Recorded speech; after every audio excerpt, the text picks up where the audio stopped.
I think we'll make a start. So, obviously, thank you all for coming down. Welcome to the Carriage and Picture Framer. If you haven't been, it's fantastic to see you.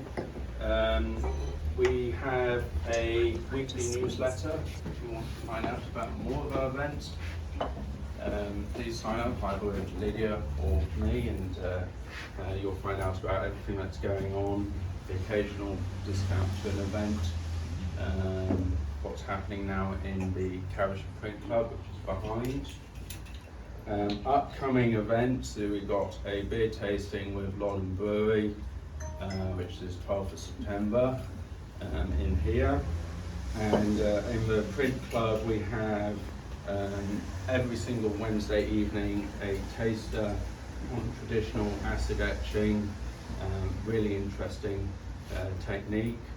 And also coming up 5th of October we've got a cyanotype printing, which is relatively new, hasn't been on the calendar for very long. So this show is all for Sally Castle. Talking to Lydia, it actually turns out I think you haven't had a show since for 3 years. I can't believe that. I thought it was 2 years, but definitely should have happened sooner. Absolutely fabulous collection. I think you've got a really interesting looking talk set up, so it's over to you. Hi. Thank you all for coming, especially with this weather. It's very unpredictable. I found this talk and I'm going to talk about the work going around the room, and it was all very clear with my photos of the setup, but I'd forgotten there's going to be people in here, aren't there? So you'll have to sort of crane your necks and look at some of the things afterwards, perhaps. So I want to talk about the process. I am an illustrator. I went to art college and did graphic design and illustration. Worked as a graphic designer for 10 years, and then gradually I've become just an illustrator and more of a fine artist. I do lots of book covers, especially for Two Rivers Press, local publisher. So I'll tell you a bit about the process. You'll see in the windows there's graphite and wash drawings. I just spent the last 2 years doing this Empress Matilda book, and I just wanted to spend a month just doing drawing, and I did a series of what was just around in the garden, my granddad's old garden tools. Using this technique, I do a lot of lino cuts, and when I have an idea for a lino cut, I do a graphite drawing, sorting out the darks and the shades and simplifying it down, and then I transfer it. That you have to reverse it so it's a mirror image, and cut away everything I want to be white, and that's the resulting print. I'll leave these things out so you can take a closer look. So I quite enjoy doing these, and I spent this month doing garden tours, and I sold one as soon as it went in the window here. I've been encouraged to do a few more. So there's one if you want to look closely. They're all old tools. I was reading a book by Edward Durrell, The Hare with the Amber Eyes, and he talks about the patina of old things, and all the tools I've done are like my granddad's or my parents' old tools because they got such character. So there's a few of those in the window. Sally, is that an original or a print? Yeah, no, that's the actual artwork. They're all, I haven't done prints of these, they're all just the actual artwork. Yeah.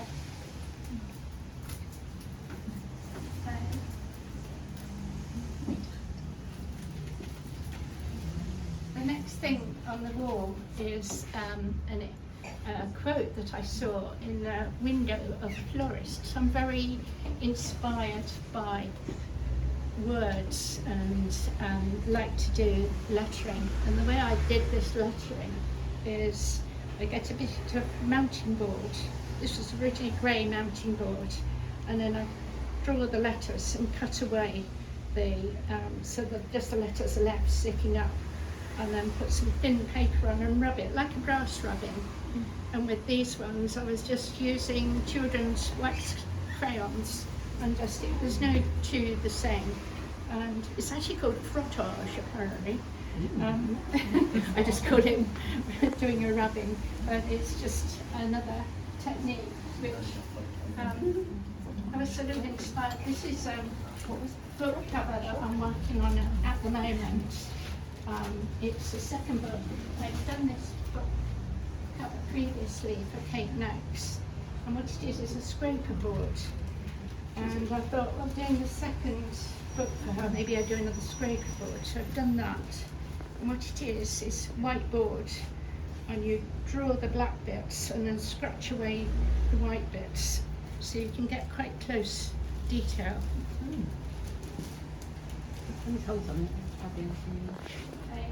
So with that scraper board, I use the computer now quite a lot. So everything on this scraper board that's yellow here was black on the scraper board. With the computer and Photoshop, you can just play around, and this book was all about Goldhall Road, and that's the colour of the Circular Metropolitan train line, so it was a must-have. So I wasn't very happy with that yet, so I've been doing a liner cut as well. But so it's at the proofing stage at the moment. Again, using the frottage while I'm cutting, I do some rubbings to see how it's looking, because when you're cutting you can fill the bits you cut away with talcum powder so you can see the white bits, or you can do this, which I know I'm thinking actually when this is done I'm going to do sort of like multicolour one and layer all the things up. It's serendipity, you're just sort of working on something and then it springs you on to doing something else. But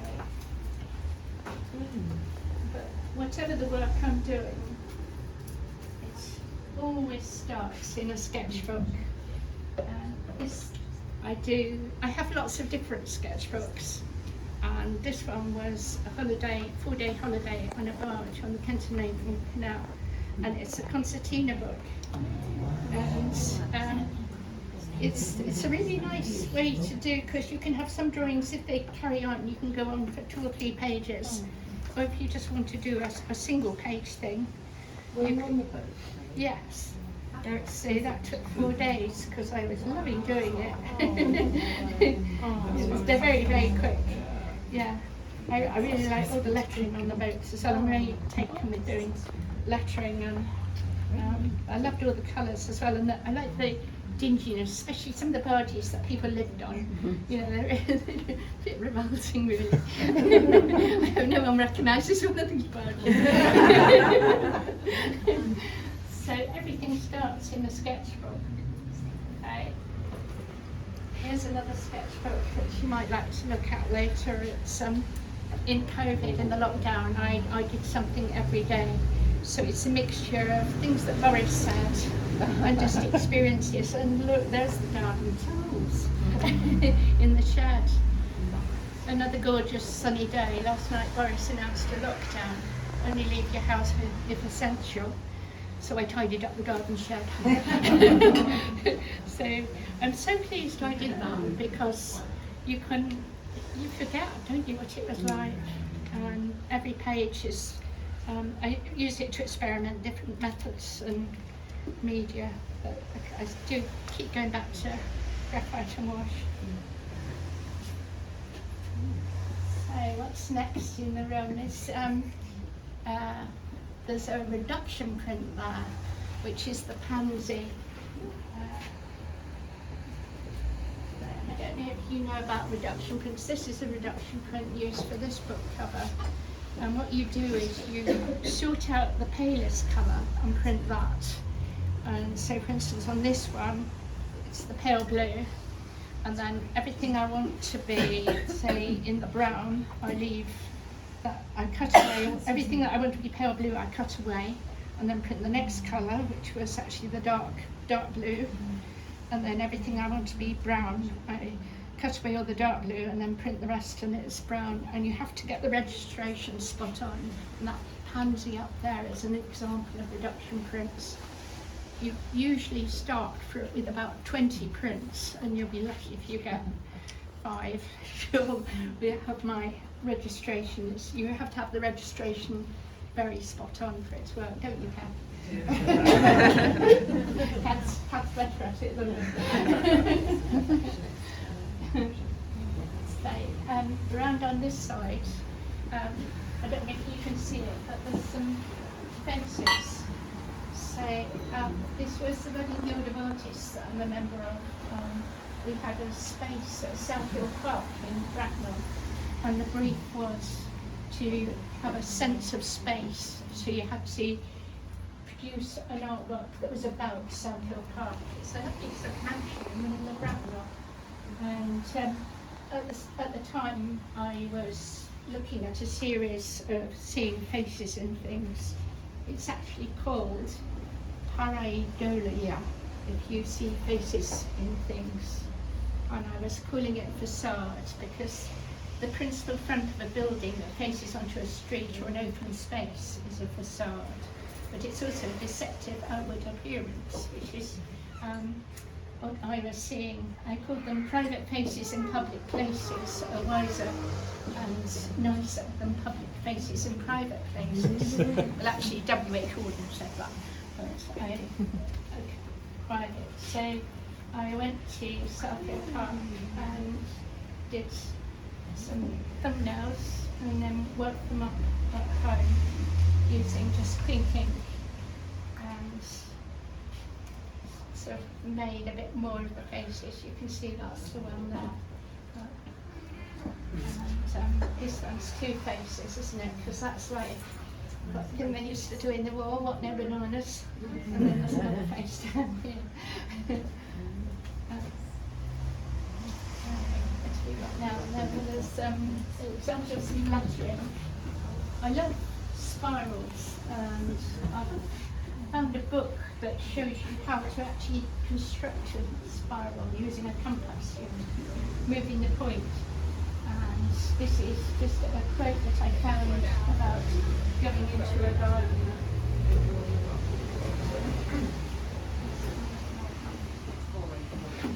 I have one sketchbook here, which is my word one, and I jot down in here things that I've seen or heard that are possibly going to be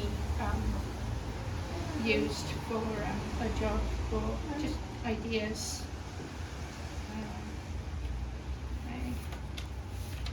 Yes, that was a nice job. Silent Space. They asked me to do some blackboards for a silent space. It's at the Royal Berks. So we invite you to sit quietly with nature. There's a quiet garden for the doctors and NHS workers to sit in. I love doing jobs like that. I love to do.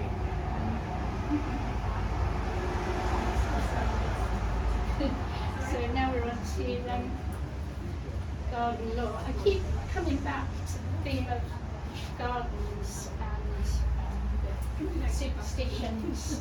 I did these quite recently this year because some of the work I've got up here is about 20 years old. I just wanted to do an exhibition that was all on the theme of gardens and things that I've seen like that. But this is really quite recent work. Just quirky things that are superstitions. Here is some cacti and another garden superstition, and another version of this introduction of brightly coloured flowers. I just love the idea of that.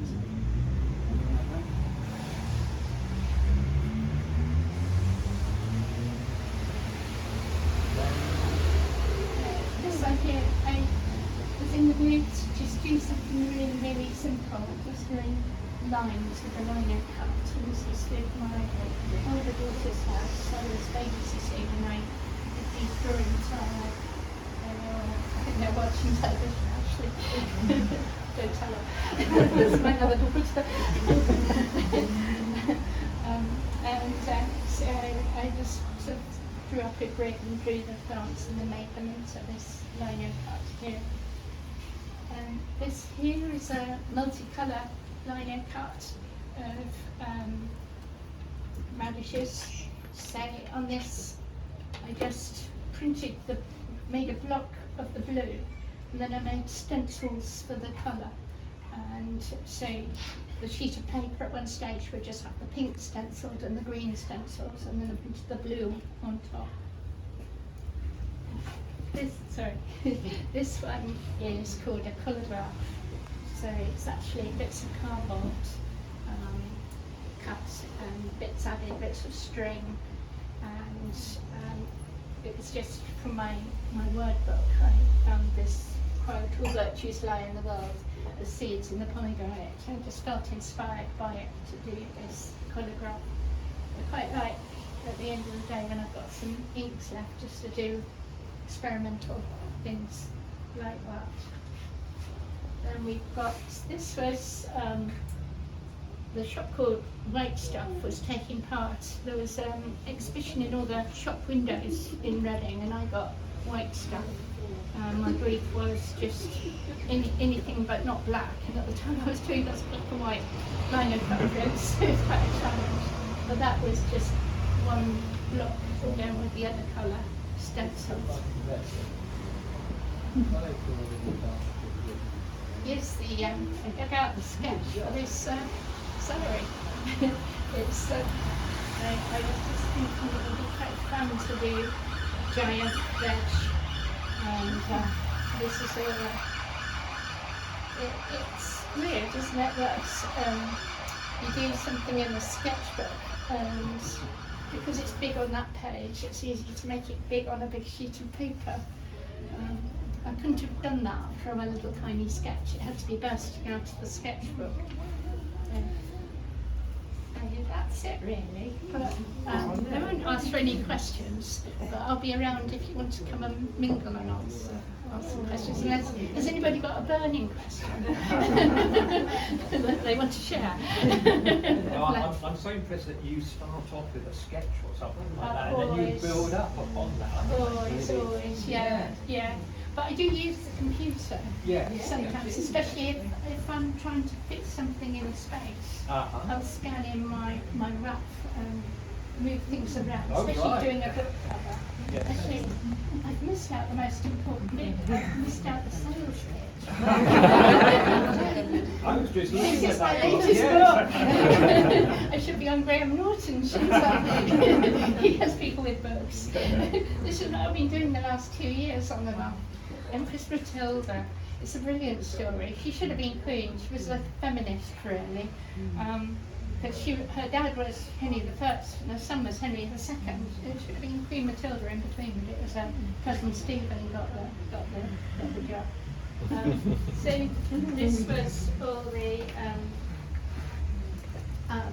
roughs and ideas for the illustrations. I really enjoyed doing it.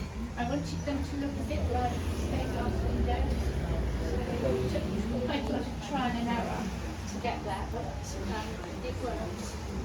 And this book is available. We're really lucky in Caversham. We've got this lovely gallery, and then round the corner and along the bench there's the lovely Paul Bear's bookshop, and they've got all the books that I've shown you are all available there. And I would just like to really thank Alex and Lydia for this opportunity. It's been great. I can't see my name. Oh, there you are. Thank you so much for having me here. Thank you. That is Great.